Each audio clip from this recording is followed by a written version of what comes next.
I'd like to call the Monday, December 30th, 2019 meeting of the Planning Commission to order. We have two things on the agenda tonight. The first is deliberations and action on the Lombard Apartments, Luba remand. And the second is an action on the Laurel Ridge PUD procedural matters. We will not be taking any public testimony or any type of testimony this evening. What's the thing called? The contents or the record. The record will remain closed for both of these situations. So I'd like to thank everybody who came this evening, but we will not be taking any public or comment. So the first item, as I mentioned, is the Lombard Apartments. And before we begin, do any commissioners have any conflicts of interest, bias, or ex parte contacts to disclose? No, I don't.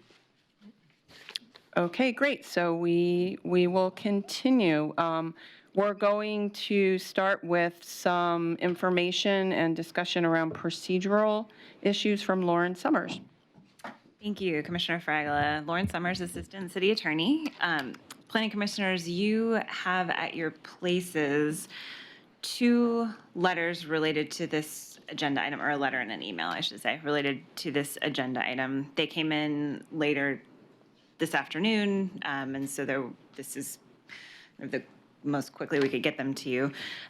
There's a letter from Sean Malone, who's the attorney for a group of opponents, and then also an email from Julie Holm. I hope I'm pronouncing her last name right. The record is closed, as Commissioner Fragola mentioned. However, the letter from Sean Malone relates solely to procedural issues. And as we've discussed in the past, interested parties have an obligation to raise procedural issues no matter what stage in the process we are. And so if there's a letter that comes in that is related to procedural issues but not related to the substance of the application or the applicable approval criteria, we bring it to you so that you have an opportunity to make a decision on the procedural issues raised. In this case, Sean Malone's letter, basically, I would characterize the crux of the letter as him asking for the record to be reopened on remand, that he believes that it is important and could constitute procedural error if the city does not reopen the record. City staff and all of the notices related to this remand have made it clear that the city did not plan on reopening the record on remand, that it was staff's position and understanding that there is enough evidence in the record already to be able to deal with the single issue on remand, which has to do with the net density calculation for the property and the number of allowable dwelling units. And so there was no need to reopen the record. And Rodney can talk to you in more detail in just a moment about why we thought that was true, how he did the density calculation, the materials in the record that he looked at. So it is staff's position that the record does not need to be reopened. However, that said, Planning Commission has the authority to decide to reopen the record if you feel like that is something that you would like or is necessary. And you have plenty of time in terms of taking action on the remand to do so. So if at the end of the day, Planning Commission decides that you would like more information from either the applicant or interested parties, you could decide to reopen the record. Because the remand issue was so narrow and because staff felt that there was enough information in the record already to allow them to do the density calculation consistent with the remand from LUBA and the Court of Appeals, it has not been reopened thus far. Hopefully that makes sense. Turning to the email from Julie Holm, it too is styled as procedural objections, but in my opinion, it's not really.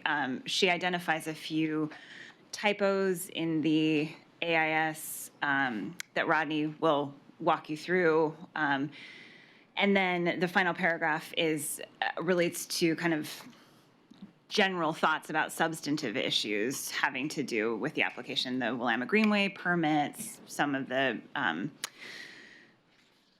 opinions or decisions made by Public Works. And so the substantive piece is, we would certainly ask you to reject. The record is closed to substantive issues.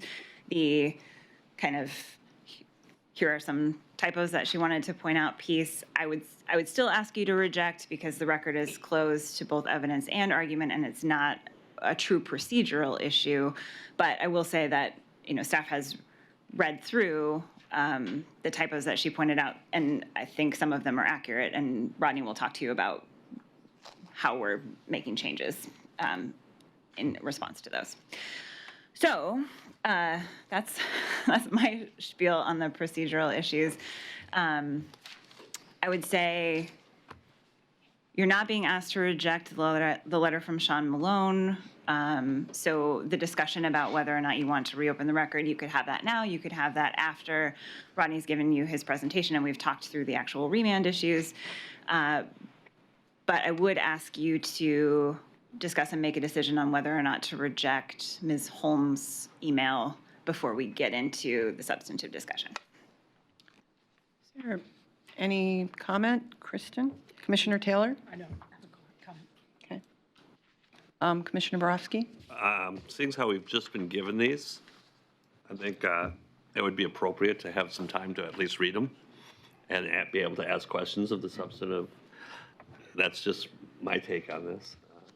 You hand us something and at face value, I take the city attorney's thing, but it would be ill-advised if we didn't have an opportunity to go through and then maybe ask questions.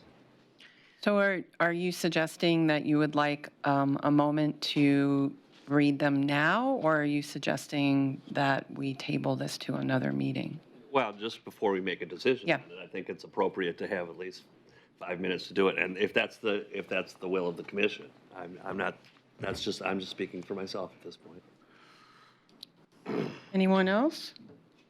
I Commissioner Beeson? I agree with Commissioner Borowski. I guess I think it would be good, as was suggested, maybe we just hear the staff presentation and then we can maybe take some time to look at it, or we can kind of consider what we want to do with it at that point in time. And I'm speaking in terms of the letter from Sean Malone. Okay. Anyone else? Well, I think we have two things here in front of us that Lauren has recommended. She's recommended, one, that we discuss the letter from Julie Holme and decide whether or not we are going to accept or reject that. And she's suggesting that we do that before we begin. Could we maybe take 3 minutes to, it's somewhat short, 3 minutes to read this letter, and then if we have any questions regarding it, it sounds like there are two components to it. Some are within the text of the document, and then the last piece would be more related to something that is not in the record.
Lauren? Commissioner Fraggle, if it would be helpful to the commission, I think Rodney and I can maybe quickly also walk the commission through those 3 listed errors. So the first listed error refers to Glenn being named as an appellant. That occurred in the original decision, the decision that you've already approved and signed.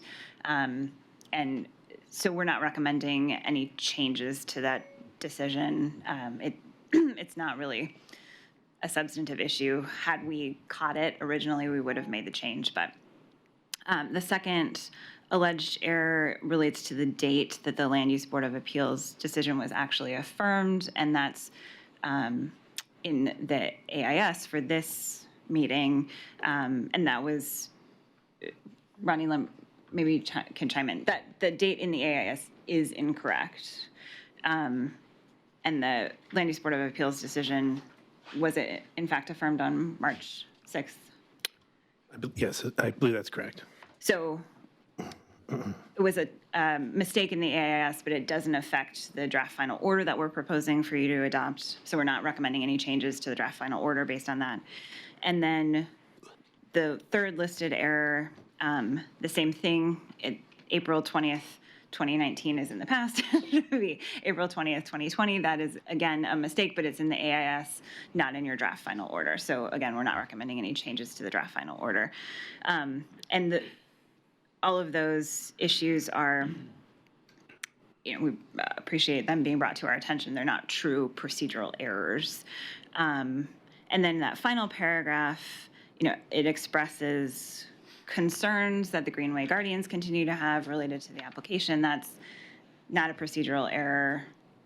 In my mind, that's closer to a substantive issue for which the record is currently closed. So given that nothing in here is really a procedural error, and that final paragraph, I think, could constitute reference to substantive issues, I'm asking the Planning Commission just to reject and not rely on this email in its entirety. Commissioner Baker? Yeah, just for clarity, could you point it in the record where, I'm not concerned about 2 and 3, but I'm concerned about 1, because that's not in the AIS, it's in, So if you like, it would be attachment, I looked at attachment D, which has got some sort of a receipt and form in the front, trying to figure out where. You might have gone too far. There's an attachment D for the second item that you might be looking at. Okay, Look, you have a page number? yeah, we'll find that It's for you. page 30 of your packet. Okay, that was what was confusing to me, I just tried to find where the, And it is the final order, the original final order that was adopted by the Planning Commission related to Lombard Apartments, and it erroneously referenced Glenn as one of the appellants. He was not, but again, he's not erroneously referenced as an appellant in this proposed draft final order, and it didn't create any procedural issues that first time up and down. so was this raised during the first cycle? Okay. Commissioner Taylor? I would like to move that we reject the email from Julie Holm and Rob Handy. Second. So Lauren, do we need to take a vote on this? Okay. All right, so all of those in favor of rejecting this email? And anybody opposed? Okay, so let the record show that that was unanimous. So I'm going to suggest that we leave the second email until after we hear the presentation from Rodney Bonner, because that might answer some questions around the issues around calculations that were mentioned in the email, and we can discuss that procedural piece when we also discuss the draft final order. Does that work? Okay, great. okay. Hello, my name is Rodney Bonner. I'm assistant planner, lead staff assigned to these applications. and I'm joined by Alyssa Hanson, AIC Planning Director, down in Halberston, Senior Planner, and you already heard from Lauren, City Attorney's Office. Okay. This has been before most of you already. It was just over a year ago on appeal from the hearings official. Just for some context, briefly, I'll get through this as quick as I can. This subject site is located between River Road and the Willamette River, Lombard Street or Lombard Lane. This is commonly referred to, terminates at the southern portion of the site. The applicant has initially proposed 94 market rate multi-unit family apartment units in 4 buildings, as well as a maintenance shed, bicycle storage, and a leasing office, as well as parking, landscaping, and other site infrastructure. They also propose to extend Lombard Street as a public street through the property from north to south, terminating at the northern property line. The entire site is zoned R2, and a portion of the site is zoned with site review overlay and nodal development overlay. The applications were for a Willamette Greenway.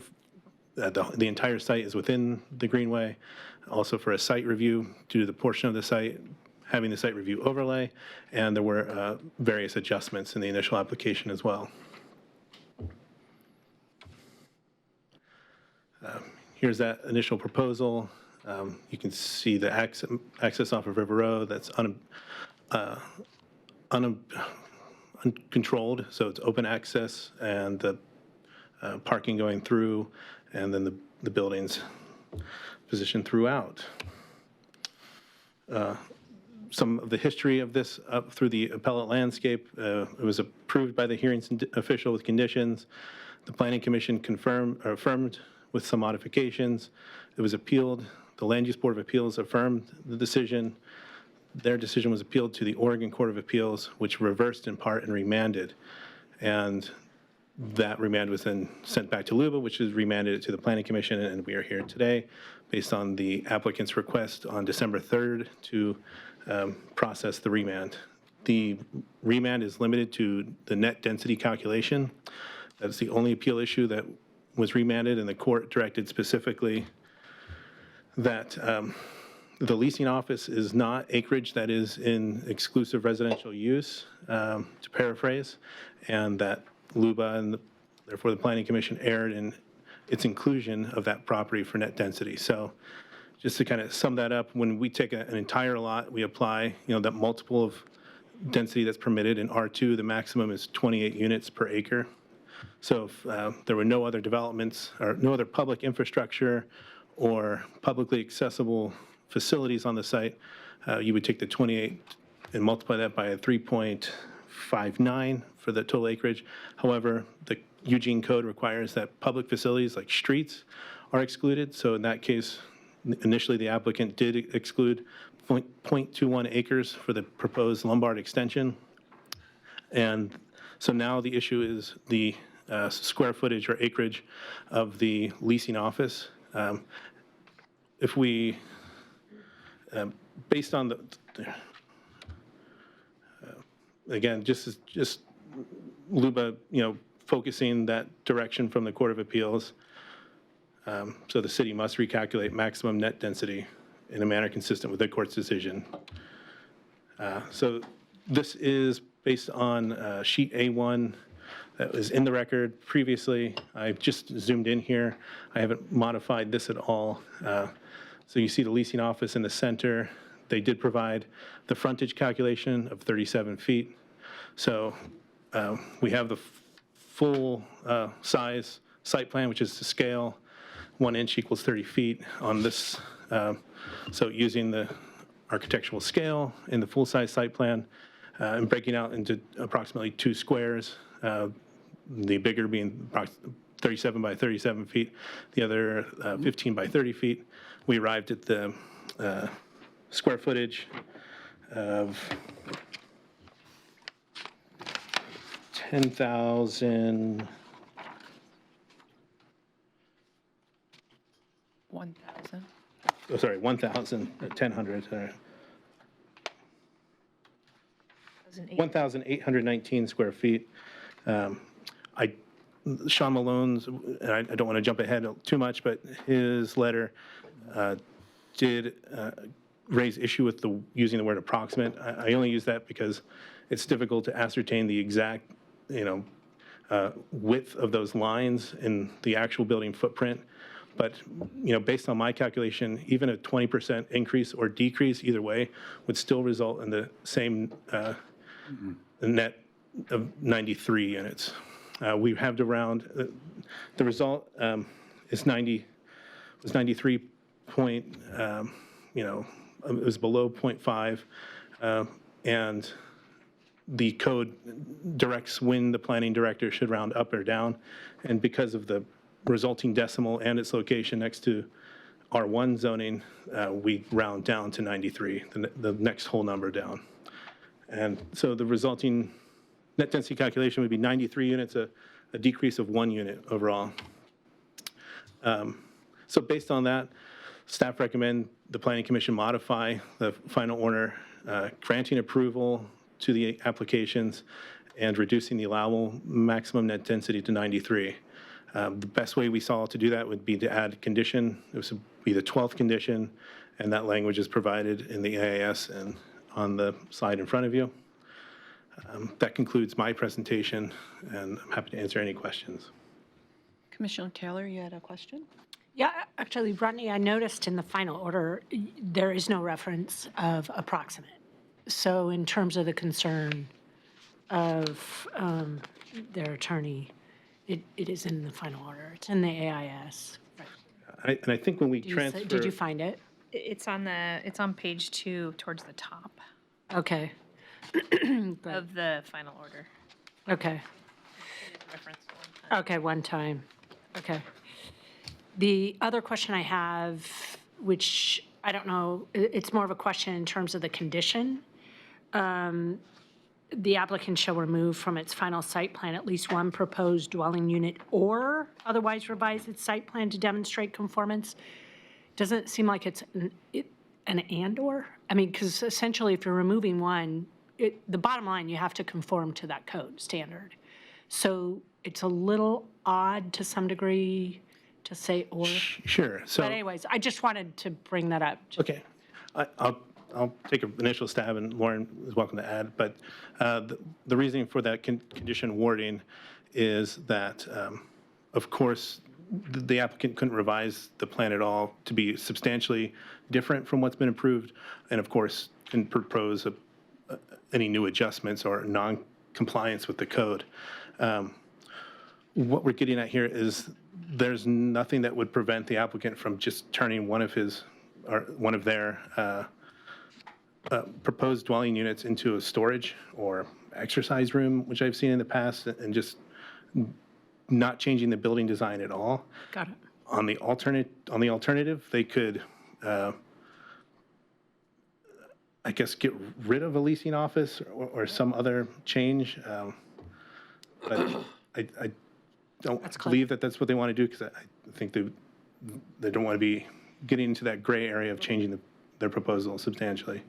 I think, Commissioner Taylor, I think Rodney did a great job of explaining. It's our attempt to ensure that the application meets the code criteria while giving the applicant a little bit of flexibility and not requiring a specific change. Great, that's perfectly clear, thanks.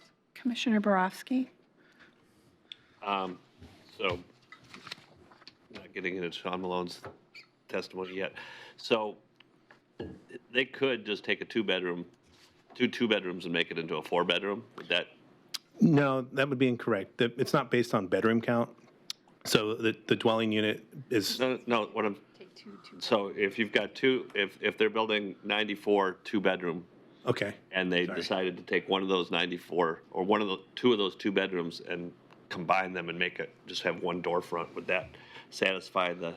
Okay, I see. Sure, that would. It would meet our definition of a dwelling, which is generally a dwelling is for a family of 5 or fewer bedrooms. So 4 bedrooms and 1 unit constitute a single dwelling. It's basically door fronts. Door fronts. There are other areas of the city that have bedroom count changes for density, but not here. Okay. Commissioner Ramey? Okay, so when the way the process works, I hope I understand this right. The site plan is approved theoretically, and they come in for a building permit, and the permit has to match the site plan, correct? Is there, The term of art here would be substantial conformance, I would say. So the site plan isn't technically approved yet. Their application is approved. The next step, assuming that if the final order was approved tonight, they would need to submit a performance agreement, which includes a final site plan, which has to address all of the conditions. That is outside of the final order review process, and then they would submit their development permits, which have to be in substantial conformance with what was proposed in the approved plan set. so substantial conformance, who can define that? When you change the size of the buildings? I think, Commissioner Remy, this might be outside of the scope of planning staff. I mean, these are questions, I think, for building permit staff. I think we can say that building permit staff will look to the land use decision, including the approved site plan and all conditions, when they are reviewing development permit applications. And so, they are making sure that the development permit application works with the land use decision. Okay, so here's where I get nervous. If we're asking them to change some part of this proposal so that they reduce the number of dwelling units, what we're asking for, it seems to me that they also have to do that without changing anything else. So the footprints of the building have to stay the same. Every criteria that they have proposed so far has to remain the same. So if they do the way, I've heard two different examples. You could make one a storage unit, or you could make one into 4 bedrooms that was 2 units. You could make 2 units into 1 unit. So within the envelope of the building, there's some flexibility, but the envelope of the building itself may not change under this application. And that's what I need some assurance, because that is logical. Otherwise, we're saying, yes, take 20 feet off the end of this building, and you're good to go. And I'm not good to go with that. Well, if I may respond, Commissioner, what I would say is there's a final approved land use decision that says that what the applicant has proposed meets all of our approval criteria, except this net density, because we calculated it including the leasing office, and we found out we weren't allowed to do that. So now we are proposing to recalculate, and there is 1 fewer unit allowed than we originally thought. That is the only change that is being made to this approval. So if the applicant were to then come back with a completely different site plan, that wouldn't comply with. Or even, that's where I was trying to get Disapproval. substantial. How slightly different can it be? But that's where I'm trying to get some comfort of Well, this 2-year. And maybe I 3-year can look to process. Rodney or Alyssa, or maybe Commissioner Taylor knows, but it's my understanding, you have a final site plan, but the site plan I don't think it gets down to the level of detail of the units. So they're not showing Exactly. each of the 94 Roof units pitch. already. Location of windows even. Right. So that may be where the substantial conformance comes in, because there are pieces of the buildings and the site development that are not going to be shown on this site plan because it's necessarily a detailed. little bit general. Yeah. Right. I would add that we're also going to look at those features of the application that were specifically used to meet criteria. Correct. And that we're going to be very particular about maintaining the consistency throughout the application process. In the reality, though, we don't want to, on the flip side, we don't want to get down to the issue of, making sure that the pipe for a particular thing is, within, Right. half an inch of its proposal, because the real world, things change, slightly. So, yes, it's a difficult question to answer, but. Commissioner Taylor?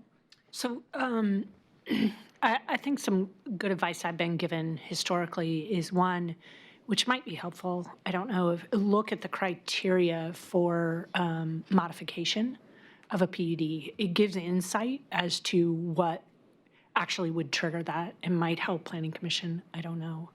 But it's just to remember, a tentative PUD is essentially at the end of schematic design, right? So you have to meet the criteria at a certain design level, yet there's still 2 more phases of design. Oh, sorry, I switched to the, yes, you're right. jumped ahead. Jumped ahead. This one's a Greenway It's a site Greenway review. site review, sorry, Greenway I knew criteria. that. It's the same thing. Yep, The applications come in, it's schematic design, right? You want to get the approval of land use applications, and the design continues. So land use applications aren't meant to actually get down to the level of an exact square footage to the half inch, to the inch.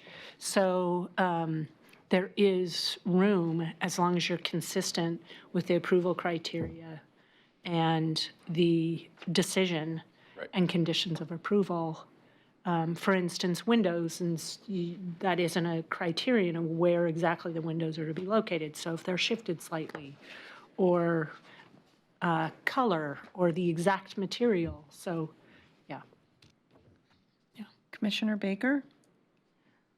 Yeah, my concern is, so if we went along with what's recommended and the appellant appealed again to LUBA, and LUBA found in favor of the appellant,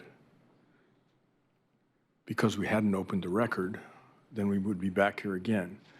So, if there's, so I'm just exploring what is the downside of opening, what would prevent us from opening the record? Then we make a decision, right? Is that we'd open the record and then we'd make a decision, and then there wouldn't be an appeal based upon this procedural issue. So there's nothing preventing you. You have time and you have that ability. I will say this is outside of the scope of the land use process, but there are changes that are happening to the state building codes that take effect on January 1st. And so it will affect the applicant if the decision doesn't happen until after that date. But that's not, that's just sort of for background knowledge for you. If you feel like if you feel like you need more information to be able to make a good decision, if there's not enough information in the record now to be able to feel good about the density recalculation, then you could choose to reopen the record. If you feel like there's enough information in the record based on Rodney's explanation of how he calculated the area of the leasing office, and based on the very narrow remand direction from both the Court of Appeals and LUBA, that the city is to recalculate the net density by excluding the area of the leasing office. And, we think there's enough information in the record to allow us to do that accurately. And here's the new net density calculation. So we don't really need anything else. We don't need more information. Then you don't need to reopen the record. So that's where we are. I would say to, just to add a little bit to Rodney's presentation, when your initial decision approving the applications was appealed to LUBA and at the Court of Appeals, the appellants challenged in the net density calculation the inclusion of the leasing office, a maintenance shed, and some internal circulation areas. And the Court of Appeals affirmed the city and LUBA and said it was fine to include the maintenance shed and the internal circulation areas, and that the only thing that should have been excluded but wasn't was the area of the leasing office. So it is very specific. This is a more specific direction than we often get on remand. And then the only question was, is there enough evidence in the record to figure out what the area of the leasing office is? And Rodney has explained to you how he did that. If you are confident in that calculation, then maybe you don't need to reopen the record. If you are, if you have more questions or would like to hear more, then you could. Commissioner Borofsky? No? Commissioner Baker? Yeah, just so, I wasn't exactly sure when you talked about the areas. Did you include the frontage of the building? Maintenance? The square footage. So Not the frontage of the lease? the frontage would be one side of the building, so I included the front and the length. But in other words, if we went back to that drawing, it abuts a road, right? Did you include the frontage in front of the building in your? No, I didn't include any other areas based on the specific direction by the. Okay. There's nothing in the code that would direct staff or the applicant to exclude a frontage area from their density. Right, but my concern is there's nothing that specifies how you're supposed to do this calculation either. I would disagree. Well, think okay. it's the square footage of the building. Okay, all right, well, again, my concern is just, we've gotten in these cycles where we keep getting things remanded, sometimes multiple times. And if it would be easier just to open the record and then make a decision and eliminate the possibility of remand based on procedural issue, either at LUBA or at the Oregon Court of Appeals, then, it might be prudent. If I may, the criteria before you isn't whether or not this is an opportunity or high probability of being appealed, your decision. I think I would reiterate what the city attorney is saying, that it's based on whether or not you can make the decision. There was no specific instruction from the court whether or not to open the record, and there's no specific procedure in our code regarding the remand. And going back to another point on the hesitation to defer approval or criteria compliance to a future review, I agree that we want to get away from doing that, and there definitely opens up challenges doing so. But there is a fine line where that is appropriate. If conceptual conformance is shown, I would point to you've already approved a condition that is very similar in nature to deferring to the future site plan, and that would be condition 2, which is already approved. Prior to issuance of a development permit, the applicant shall revise the site plan to demonstrate compliance with Eugene Code section recycling and small collection facility standards, and the section for recycling and garbage screening.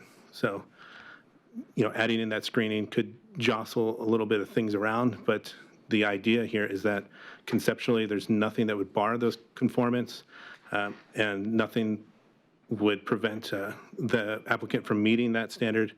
There's nothing that would require a substantial change to the application to meet this, and because of that, it's in this case not an inappropriate, I would say, deferral of a decision or review. Commissioner Taylor? Yeah, I just want to, I understand the concern by the opponents, just because they're not going to see it. At the same time, I question, what are they really going to see? It's so limited, the decision we're making tonight. So I guess I really agree with Rodney, is that you've got a very small 2 areas, one the street, which is not part of it, and then obviously this leasing office. It's a square footage that's been determined. I guess I have a question. It's kind of, is the applicant aware? Have they been copied on this information? Have you heard anything from the applicant? Maybe we can't hear what they've said. So essentially, you've got one space that just needs to not be a unit. And this allows some flexibility, but yet what the criteria is to meet the site review Willamette Greenway permit has been met, with the exception of this density calculation. The calculation is pretty prescribed. Obviously, there's enough gray that's been clarified at various levels. So I feel like there's enough information for us to make a decision, and opening the record, I'm not sure there's any effective process other than just to see what it is, which, Well, yeah. Commissioner Borofsky?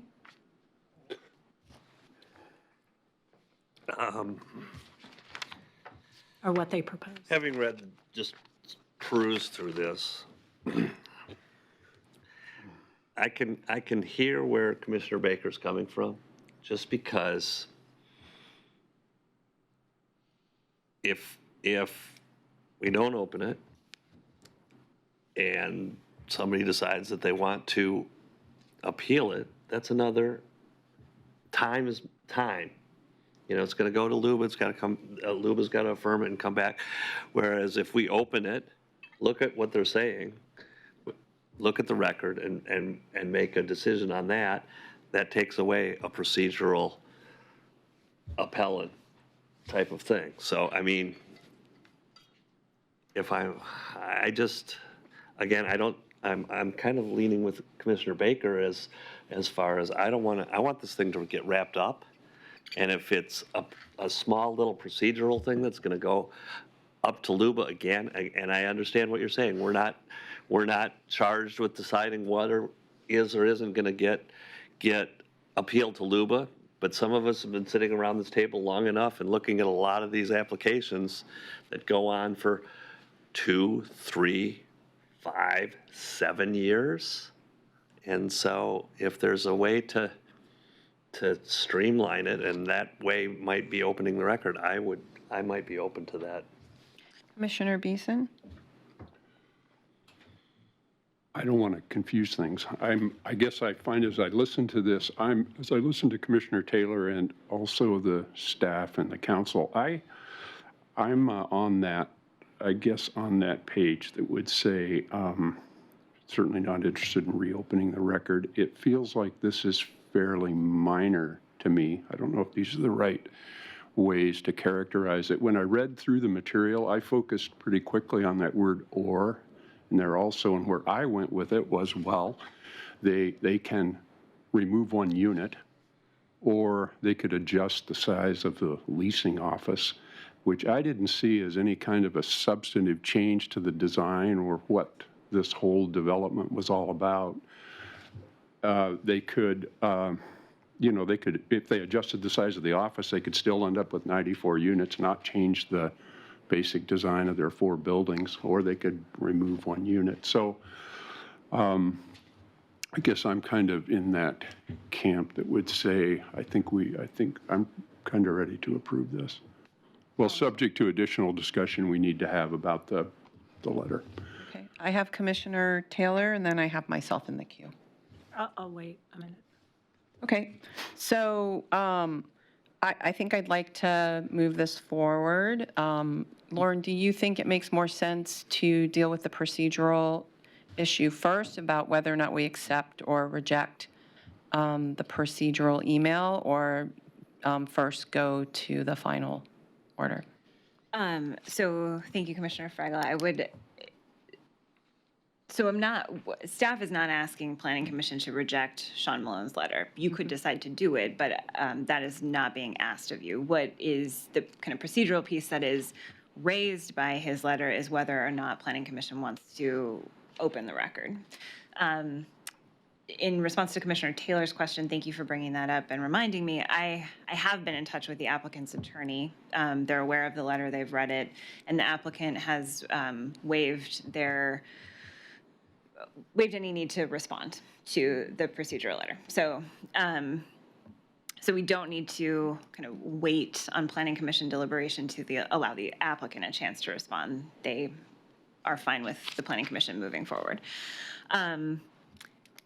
In terms of the question of whether it makes sense from an appeal perspective to reopen the record, and will that help maybe forestall an appeal, maybe. It's hard to know. And as Planning Commission is aware, when records are opened, even when we try to be very clear about what we'll accept in terms of evidence and argument and the topics that are available to folks, we tend to get stuff that is kind of outside of those boundaries, and then Planning Commission has to make a decision about whether to accept or reject. And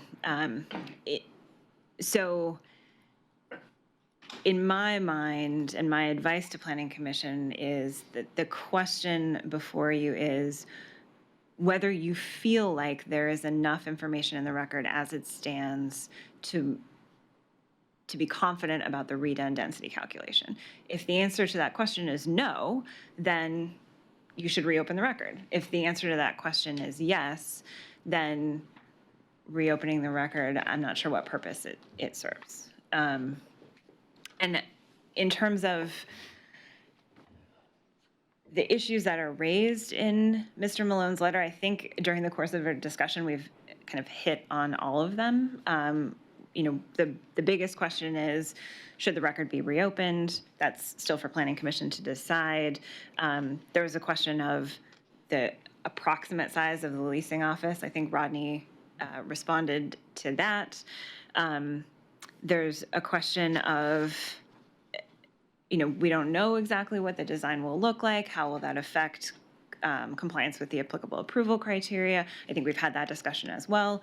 We're not changing anything about the approval other than the number of allowable units, and the approval still requires compliance with the applicable approval criteria. So I think Planning Commission has done a good job of talking about the points that were raised in the letter. So now I think the question for Planning Commission is, you could have a separate vote about whether or not you want to reopen the record, or someone could just make the motion to adopt the draft final or the final order as it's written, and that would kind of answer that question. Okay. Thank you for that clarification, especially that we're not rejecting or accepting the email. We're just deciding whether or not to open the record. Commissioner Taylor? I want to move to adopt the final order with the amendment to take out approximate in that one location of the Eugene Planning Commission on appeal of a hearings official approval for Lombard Apartments, Willamette Greenway permit, site review and adjustment review, WG 18-3, SR 18-3, ARA 18-8. Do I have a second? Second. Okay. Commissioner Borowski?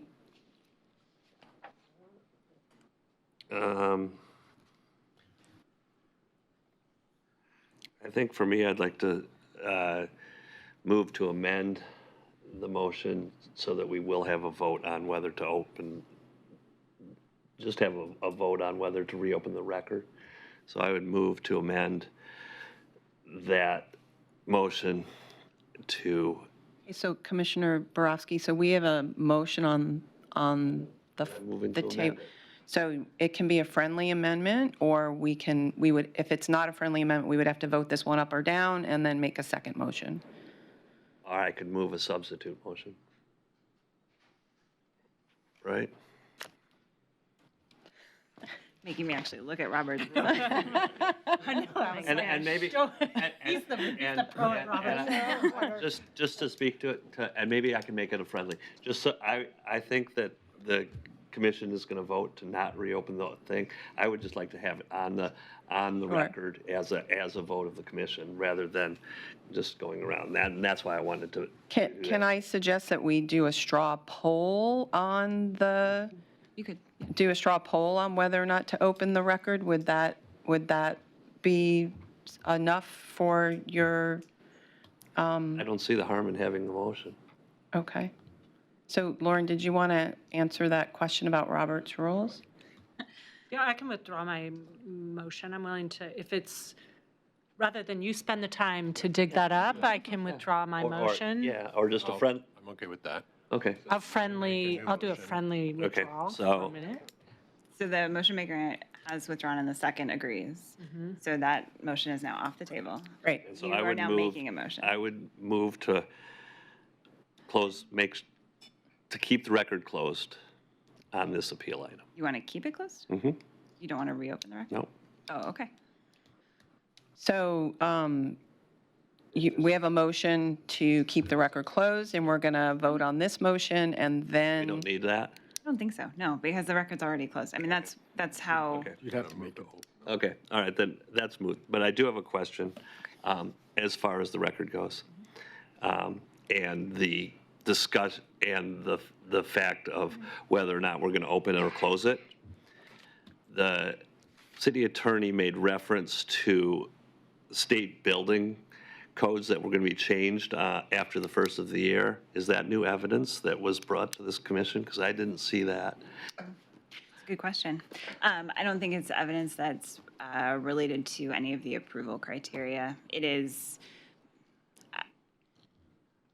something that I would ask Planning Commission not to consider in terms of how you make your land use decision. And if I had to do it over again, maybe I would not have brought it up. And it wasn't, that was brought up, not in approval criteria, but whether or not to open or close the record. Okay. And I just wanted to make sure that it wouldn't weigh on the commission as to whether to open or close it, because the city attorney said that the developer is going to have changes after if we don't take action by the first of the year. So I have a suggestion for your desire to move forward with this idea of whether we're going to open or close the record. I'm going to suggest that we take a straw poll on whether or not we are confident that there's enough information in the record to make a decision, and that the record does not need to be opened for us to make a decision tonight. So can we do a straw poll around that? And then I'd like for us to return to the motion that Commissioner Taylor suggested as amended by that edit. So straw poll for the commissioners that are confident that there's enough information in the record to make a decision tonight and that the record does not need to be opened. Okay. And anyone who is opposed to that? Okay, so that was a straw poll. So it looks like we feel we have enough information to move forward in this decision. Commissioner Baker?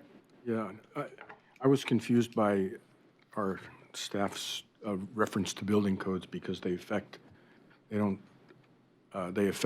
final building plans, and so they're triggered by when the final building plans are submitted, not by when preliminary designs are submitted.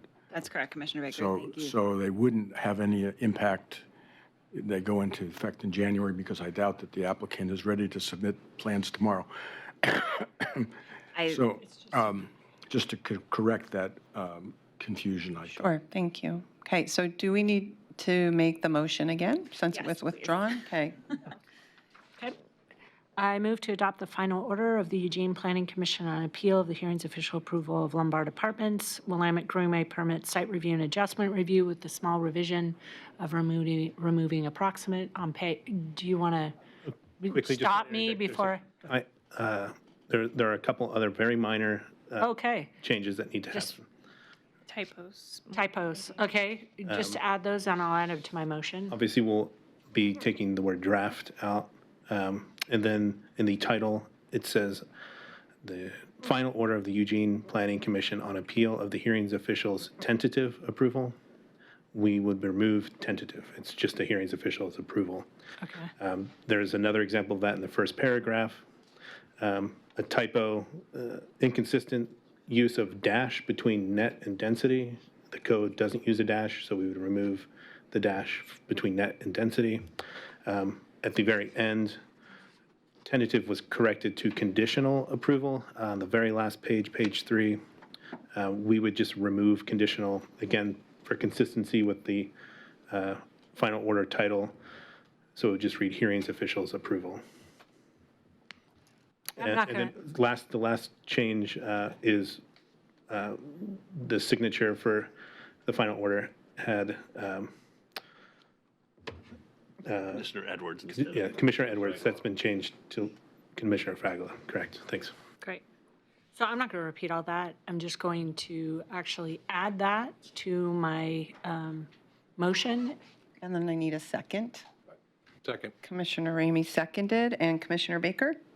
Yeah, there's another use of the word conditional in the page 3 on the under attachment A at the very bottom. Correct, I got that one as well, thank you, though. Okay, we have a motion on the table, and Commissioner Ramey? Well, I would just like to speak about my thought process in relationship to this motion. I was concerned in two different levels. One was about the calculation of the real estate office, and I've been satisfied with what was shown to me in the record about that, number one, and number two, the idea that the rounding comes into it. And so even if the approximate was a little approximately not correct, it wouldn't affect the rounding math. So I was satisfied with that. Secondarily, I was concerned about having to redesign the project because at face value, if we remove a unit from a project, how can you do that without redesigning the buildings? And again, I've been satisfied with staff's input that, yes, there's a way to do that without significantly changing the design of the building simply by making one into a storage unit, for example. So my two concerns have been answered, and I do not believe we need to reopen the record, and that's why I will be voting for this motion. Commissioner Taylor? Thank you. That was a wonderful summary, and that's actually what I was watching for and paying attention to as well. Commissioner Baker? And I guess I believe that we probably did the calculation correctly, but from my point of view, if the LUBA or the Court of Appeals disagrees with us, we've just added another year to this project and a lot more of our time when it comes back to us again, because we didn't do that. So that's why it seemed to me that it was relatively painless to open the record and then make our determination. Commissioner Borowski or Commissioner Beeson, any final comments? Okay, so I'd like to call the question. All those in favor of the motion to approve the Lombard Apartments final order With the, with the amendments? Mhm. Okay, those opposed? Okay, thank you. Say the name, or, the vote was 7, sorry. There's 5 in support of the motion and 1 opposed. Thank you.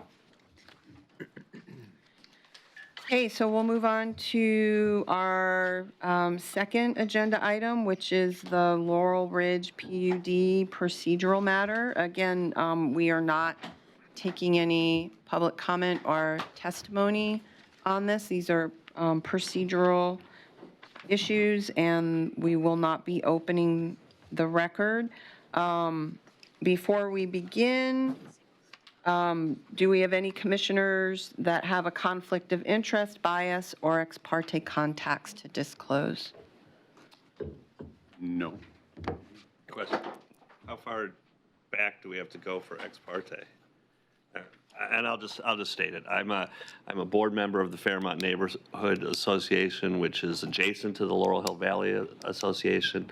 Over the years, there have been briefings on this going back, I would say probably 2014, 2015, maybe. I may have been present at some of those, but I don't think it will bias me in any way. So we're interested in ex parte contacts that would have occurred after the filing of this application, which happened on, Dan,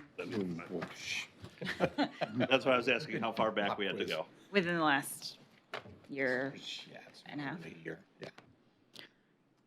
Okay. Okay, okay, great. So, I excuse myself at any of those okay. since then. okay, so I don't see that there are any commissioners that have anything to disclose. So we're going to start off with some information from Lauren and then a presentation by Dan Halverson.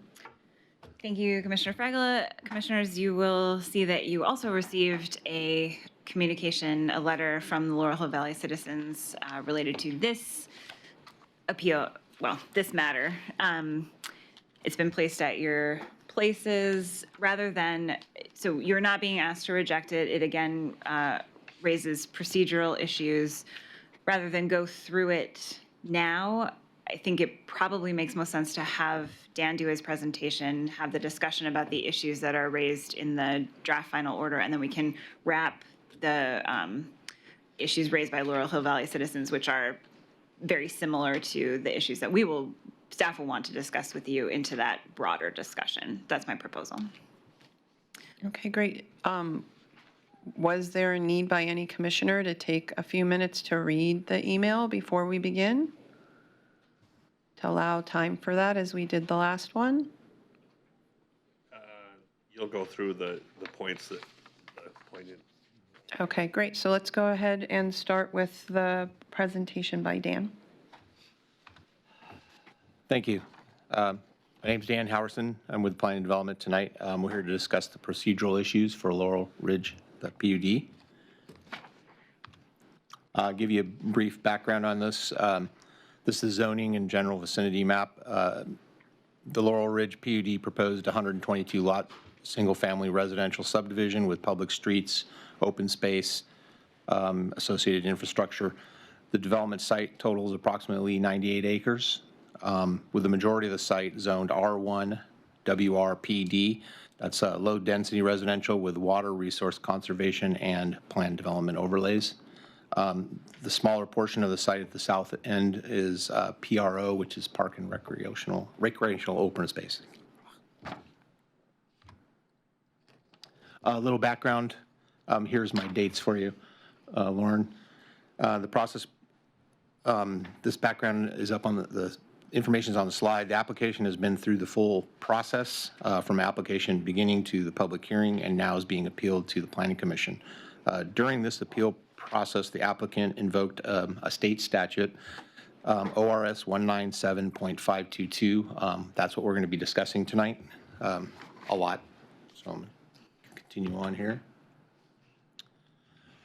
We kind of broke down 4 major procedural talking points. I don't want to call them issues, but they're talking points for you. The first would be ORS 197.522. Basically, in this slide, I put the first half of it up. It's a long section. The second slide, I'll get to most of the meat of this. In this part, the best thing that I wanted to show you was the needed housing. Any housing in Eugene is needed housing, so it does meet that criteria, even though it wasn't applied for under the clear and objective housing. We can talk more about that at the end if there's any questions on that, but we'll keep going here. So the second part of ORS 522 is what I wanted to say was 3B, basically. To invoke this section, I'm sorry, let me back up a little bit. The applicant to amend the application or propose conditions of approval that would bring the application into compliance with the city's land use regulations. The ORS 197.522 gives the city the authority to extend the timeline for action on the application beyond the limitations mandated underneath the other state statute 227178 or the 120-day rule, as we call it. So that gives us we can set the new time limitation for the final action on the amendments. That's what we're discussing here.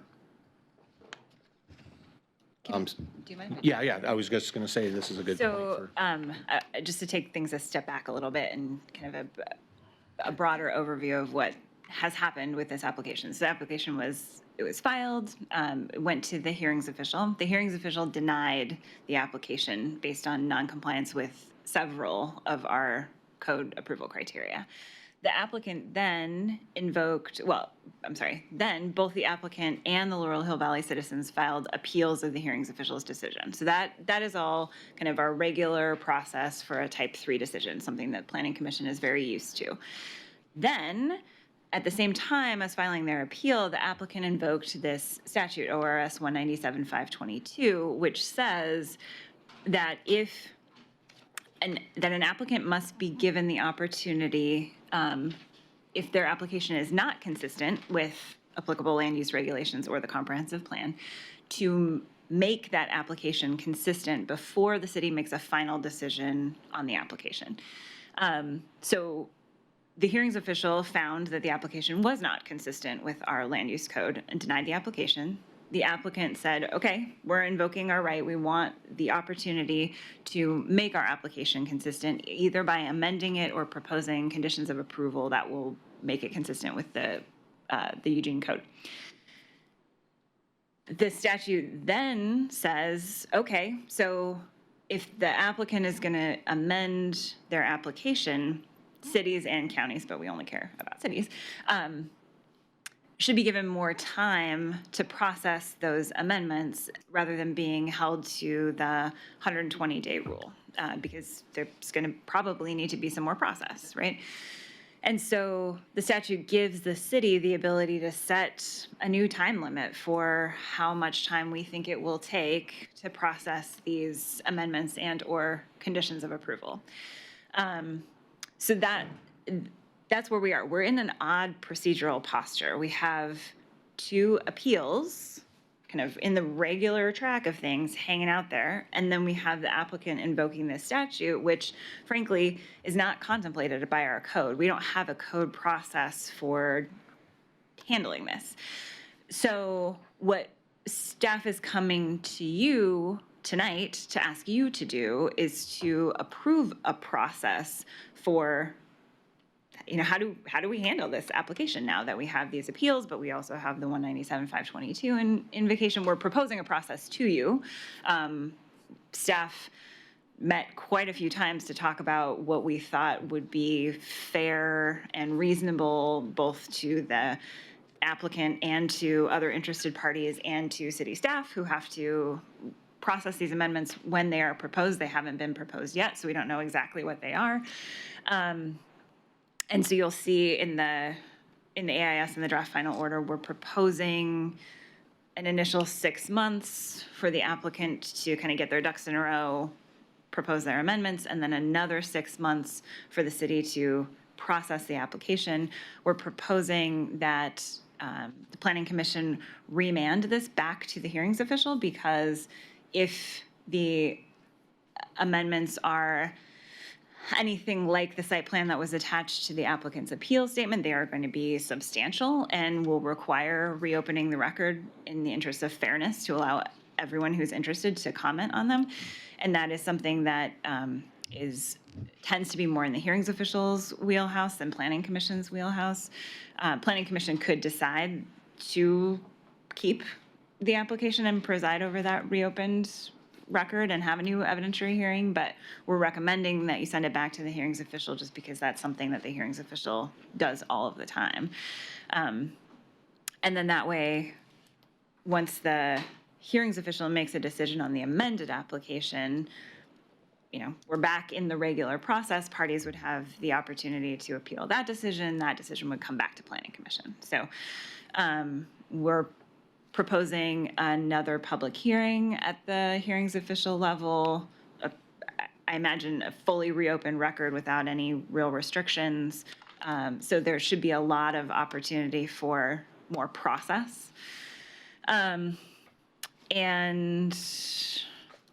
yeah, I guess that's kind of, and with that kind of in the back of your minds, then we can walk through the issues that Dan identified. There are 4 issues that are outlined in the AIS and in the draft final order. Is the applicant able to invoke ORS 197-522? In staff's opinion, yes. But that is raised in the letter from the Laurel Hill Valley neighbors. Then what sort of process is required should this decision be remanded back to the hearings official? Then and then the 4th issue is, kind of what to do about the current appeals. We have these appeals that are just sort of hanging out there. What do we do with them? And so staff's recommendation is we place them on hold and allow everybody to kind of go back, deal with the new application, and then if the hearings official's decision on that amended application, not new, amended, I apologize, is appealed, then the appellants can kind of step back into their appellant roles and move that new appeal forward based on the amended application.